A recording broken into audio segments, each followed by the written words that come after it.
കുവൈത്തിലെ ഫ്ളാറ്റിലുണ്ടായ തീപിടുത്തത്തിൽ മരിച്ച 49 പേരുടെ കൂട്ടമരണത്തിന് കാരണമായതിനു പിന്നിലെ സത്യം പുറത്തു വന്നിരിക്കുകയാണ്. മരിച്ചവരിൽ 24 മലയാളികളാണ് ഉണ്ടായിരുന്നത്.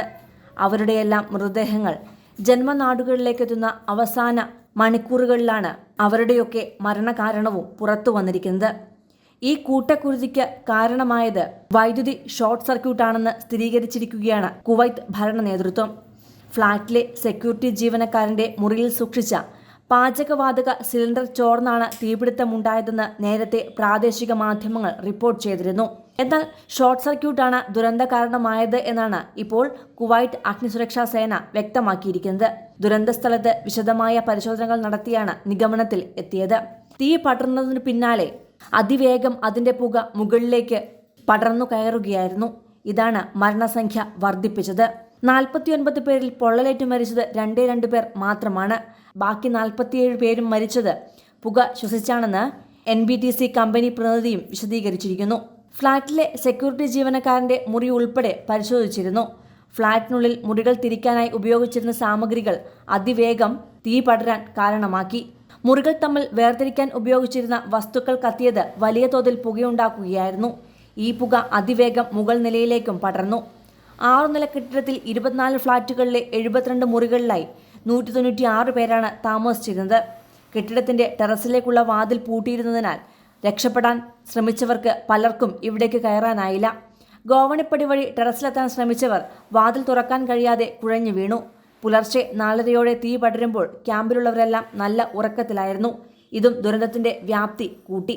രണ്ടാം വിവാഹത്തിനൊരുങ്ങിയ ഭർത്താവിനോടുള്ള പ്രതികാരമായി യുവതി ടെന്റിന് പെട്രോൾ ഒഴിച്ച് തീ കൊളുത്തിയതിനെ തുടർന്ന് 57 പേർ മരിക്കുകയും 90 പേർക്ക് പരിക്കേൽക്കുകയും ചെയ്ത സംഭവമാണ് കുവൈത്തിന്റെ ചരിത്രത്തിൽ ഏറ്റവും കൂടുതൽ ജീവഹാനിയുണ്ടാക്കിയ ദുരന്തം.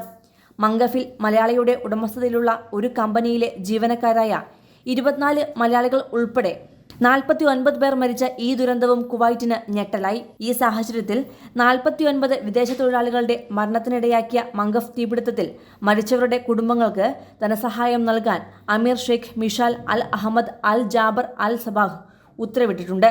നരഹത്യ, അന്യായമായ പരിക്കേൽപ്പിക്കൽ എന്നീ കുറ്റങ്ങൾ ചുമത്തി ചോദ്യം ചെയ്തതിനു ശേഷം ഒരു കുവൈറ്റ് പൗരനെയും 2 പ്രവാസികളെയും കസ്റ്റഡിയിലെടുക്കുവാൻ വ്യാഴാഴ്ച പ്രോസിക്യൂഷൻ ഉത്തരവിട്ടതായി പ്രോസിക്യൂഷൻ ഔദ്യോഗിക പ്രസ്താവനയിൽ പറഞ്ഞിട്ടുണ്ട്. ബുധനാഴ്ച വൈകി പ്രോസിക്യൂഷൻ ഉദ്യോഗസ്ഥർ പരിക്കേറ്റവരെ വിവിധ ആശുപത്രികൾ സന്ദർശിച്ചതായി പ്രസ്താവനയിൽ വ്യക്തമാക്കി. കുവൈറ്റിലെ തീപിടുത്തത്തിൽ മരിച്ചവരുടെ മൃതദേഹങ്ങൾ അവരവരുടെ ജന്മനാട്ടിലേക്ക് കൊണ്ടുപോവുകയാണ് ഇപ്പോൾ. കൊച്ചി വിമാനത്താവളത്തിൽ മുഖ്യമന്ത്രി പിണറായി വിജയനും മന്ത്രിമാരും മരിച്ചവർക്ക് അന്തിമോപചാരം അർപ്പിക്കുകയും ചെയ്തിരുന്നു.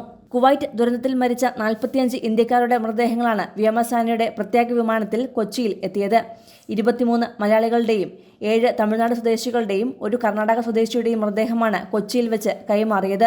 ഒരു മലയാളി ഉൾപ്പെടെ മറ്റ് 14 പേരുടെ മൃതദേഹങ്ങൾ ഡൽഹിയിലേക്ക് കൊണ്ടുപോയി. മഹാരാഷ്ട്രയിൽ താമസിക്കുന്ന മലയാളിയായ ഡെന്നീസ് ബേബി അടക്കമുള്ളവരുടെ മൃതദേഹമാണ് കൊണ്ടുപോയത്. തമിഴ്നാട്ടുകാരുടെ മൃതദേഹങ്ങൾ സംസ്ഥാനത്ത് നിന്ന് എത്തിയ മന്ത്രി KS മസ്താൻ ഏറ്റുവാങ്ങി. തമിഴ്നാട്ടിലേക്ക് പോകുന്ന ആംബുലൻസുകൾക്ക് സംസ്ഥാന അതിർത്തി വരെ കേരള പോലീസ് അകമ്പടി സേവിക്കും. കർണാടക സ്വദേശിയുടെ മൃതദേഹം വിമാനമാർഗം കൊണ്ടുപോകുമെന്നാണ് വിവരം. സിനിമ, ഫാഷൻ, ലൈഫ് സ്റ്റൈൽ വാർത്തകൾക്കായി മലയാളി ലൈഫ് സബ്സ്ക്രൈബ് ചെയ്യൂ. ലേറ്റസ്റ്റ് അപ്ഡേറ്റ്സിനായി ബെൽ ബട്ടണും അമർത്തൂ.